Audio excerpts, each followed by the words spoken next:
Et si ton corps pouvait parler là où les mots échouent? C'est comme si chaque tension, chaque geste, chaque mouvement que tu fais, que ce soit maladroit ou pas, chaque soupir, qu'en fait c'est comme une prière que ton âme veut exprimer à chaque fois. Dans l'épisode précédent, je t'ai partagé comment la renaissance peut naître quand tout est effondré autour de toi. Et aujourd'hui, j'aimerais aller un peu plus loin. C'est de voir comment le corps, même blessé, peut devenir un langage.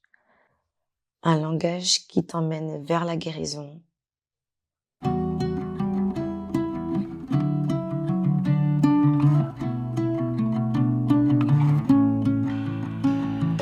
Bienvenue sur Au rythme de l'esprit, un podcast où la danse rencontre la foi, où le mouvement devient prière et où chaque pas raconte une histoire de transformation. Je suis Laetitia, danseuse et coach, et je partage avec vous un voyage unique où corps, âme et esprit s'entremêlent dans une chorégraphie divine. À travers des conversations authentiques et inspirantes, nous explorerons ensemble comment l'art, la spiritualité et le mouvement peuvent nous guider vers une vie plus profonde et plus alignée. Que vous soyez artiste, en quête de sens ou simplement curieux, ce podcast est un espace où la vulnérabilité devient force et où chaque défi est une invitation à danser différemment avec la vie.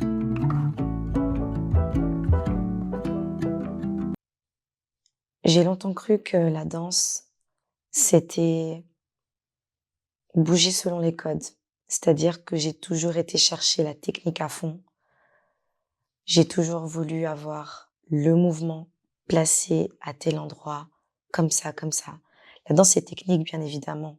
Et j'aime la danse. Et c'est ça que j'aime là-dedans. C'est cette forme de technique qui est mélangée à la fluidité, qui est mélangée à la grâce. En fait, il y a tout un univers autour de la danse qui est juste incroyable. Et pour moi, c'est vrai que j'étais vraiment restée dans cette case technique à fond, sans être vraiment dans l'expression, mais beaucoup dans la performance. Mais un jour, quand les mots, ils n'arrivaient plus à exprimer la douleur, c'est mon corps qui a commencé à parler à ma place. Il s'est dit, là, ma cocotte, tu vas laisser tomber, tu vas arrêter. C'est toujours ton esprit qui prend le dessus. Cette fois-ci, c'est moi. C'est moi qui prends la place. Cette fois-ci, c'est moi qui m'installe. Cette fois-ci, c'est moi qui décide de prendre la main. Parce qu'en vrai, la maladie, dans le mot, tu as mal à dit. Le mal à dit. Ça veut dire que mon corps avait déjà exprimé que quelque chose n'allait pas. Et j'ai pas voulu écouter parce que j'ai voulu être au-dessus de lui. Avec ma tête vraiment prendre le dessus. Et c'est pas comme ça que ça se passe. Du coup, quand j'ai laissé mon corps parler, c'était là où même un geste, un mouvement, un souffle, même dans les pleurs en fait, tout cela devenait un langage, mon langage. Mon langage propre parce qu'en fait, le corps, c'est pas qu'un outil. C'est le prolongement de ce qu'on n'ose pas dire parfois. Le corps, il porte nos blessures, il porte nos prières, il porte les non-dits, il porte tout ce qu'on n'a jamais pu exprimer. C'est ça qui est beau avec le corps, avec la danse, avec ce prolongement de la parole. C'est vrai que c'est dans mes temps de prière que j'ai commencé à comprendre que danser, ça pouvait être vraiment thérapeutique. Quand j'avais simplement envie d'exprimer, d'honorer avec mon corps, d'honorer ce corps qui était là, qui était debout, avec lequel je pouvais simplement dire, sans sortir un quelconque son, être dans le mouvement, être dans le ressenti, aller rechercher vraiment ce que j'avais au fond de moi et l'expulser. Alors ça m'a fait un bien fou de sortir du miroir, de sortir de la musique même parfois, juste moi, dans le silence avec Dieu. Parce que oui, quand on fait du freestyle, bien évidemment, on n'est pas là en train de regarder ce qu'on est en train de faire. Quoique des fois, ça peut arriver de travailler du freestyle en conscience. C'est-à-dire que tu vas un petit peu anticiper sur des mouvements que tu pourrais faire parce que tu as envie de pouvoir sortir des choses fluides. Mais avant de passer par là, il te faut aller chercher ce qui était déjà là, ce que tu as appris, ce que tu as développé, pour que petit à petit, tu puisses vraiment l'intégrer dans ta danse, pour que plus tard, cela devienne un automatisme. Donc c'est vrai qu'au début, pour ma part, je pense pas pour tous les danseurs, mais pour ma part, ça a été d'abord une mécanique avant de pouvoir ensuite sortir les choses finalement. Moi, je vois la danse comme une langue et au départ, tu as du vocabulaire et puis ce vocabulaire, tu vas l'apprendre petit à petit, tu vas aller chercher les mots pour que tu puisses être fluide. Mais au départ, tu peux pas penser dans la langue. Au départ, ton cerveau, il va tout d'abord aller traduire la langue qu'il a, les mots qu'il a, ou le mouvement qu'il a, le vocabulaire, pour ensuite le poser dans une phrase et que petit à petit, cette phrase devienne quelque chose d'ancré, quelque chose de fluide. Donc même si j'avais déjà cette notion de freestyle, de travail, etc., pour moi, c'était super important de réaliser que je pouvais m'autoriser à danser sans chercher à être belle. Et quand je dis belle, c'est d'être parfaite dans le mouvement, d'aller chercher un groove de telle manière, d'aller chercher ces lignes, cet écart-là, tout ça. Et j'avais pas besoin de ça. Et en fait, j'ai laissé mon corps raconter ses blessures. J'ai laissé mon corps dire, écoute, moi j'en suis là. J'ai découvert que mon corps parlait. J'ai découvert que mon corps savait s'exprimer plus de ce que je ne pensais. Et j'ai découvert que mon corps se présentait comme une prière. Il voulait simplement raconter ses blessures. Il voulait raconter les choses à travers le mouvement, à travers ce qu'il faisait de mieux, c'est-à-dire se mouvoir dans l'espace, chercher à être dans l'expansion, chercher à être dans l'étirement, chercher à être dans ce qu'il y a de plus vrai. Et c'est vrai que chaque pas, chaque intention, chaque étirement, chaque mouvement devenait quelque chose à offrir, à partager, à donner, sans modération, étant donné que c'est moi, c'était moi. À chaque moment, à chaque instant T, un cri silencieux. Parfois, il m'arrive de pleurer quand je danse. Chose qui m'arrivait jamais avant. Qu'aujourd'hui, lorsque je suis à bout et que j'ai simplement besoin d'exprimer, j'y vais. Et ça pouvait être maladroit aussi dans ma manière de bouger. Mais plus j'avançais maladroitement, plus je sentais une paix profonde s'installer.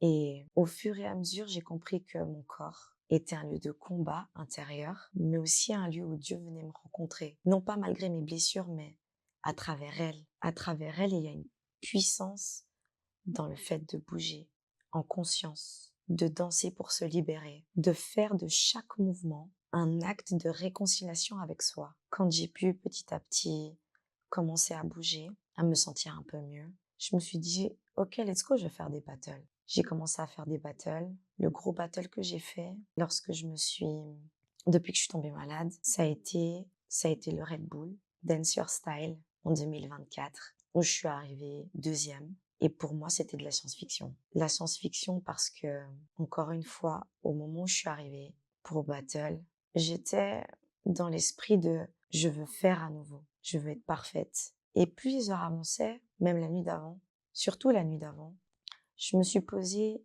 et je me suis mise en prière et je me suis dit, ok, j'ai rien à prouver. C'est à moi que je veux prouver quelque chose, pas aux autres. Le combat, il est en moi.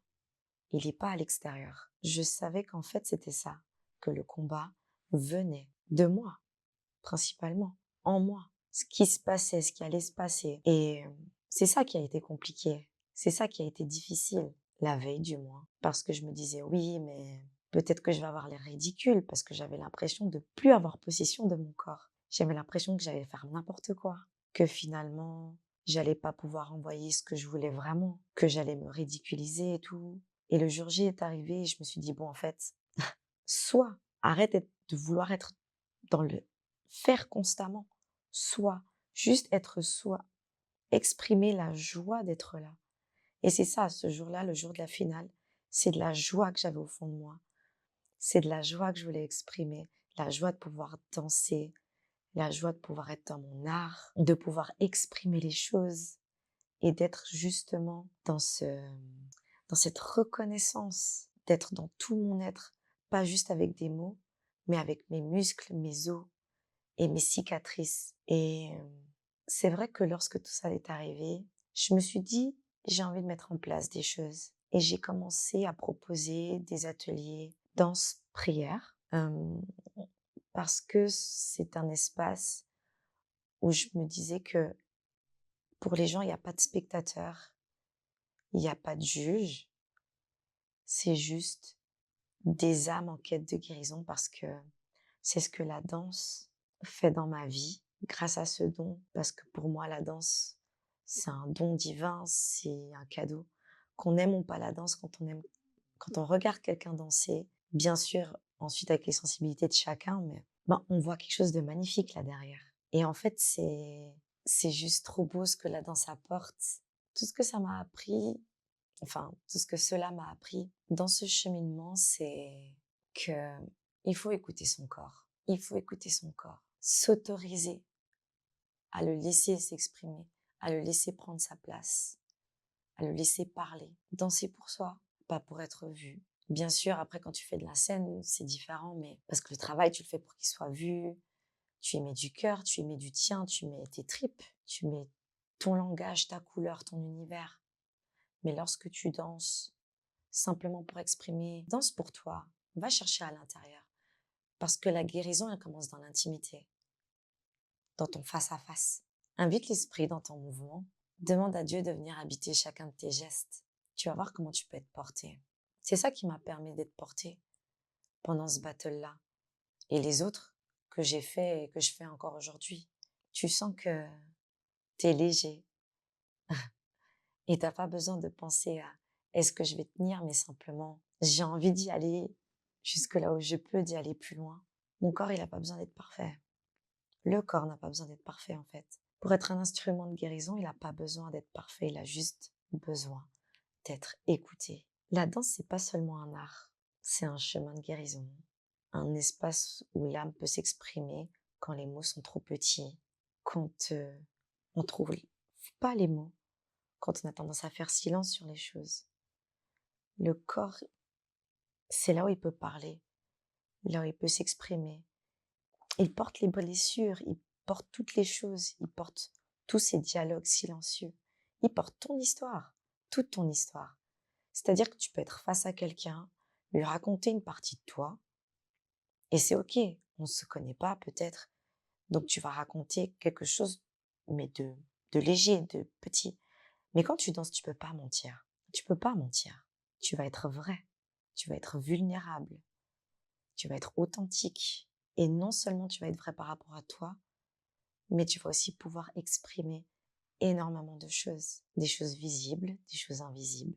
Et il faut savoir aussi que ton corps, il n'a pas besoin d'être parfait pour être un temple de guérison. Alors, je t'invite à prendre un moment cette semaine, pas pour, entre guillemets, danser ce que tu as appris.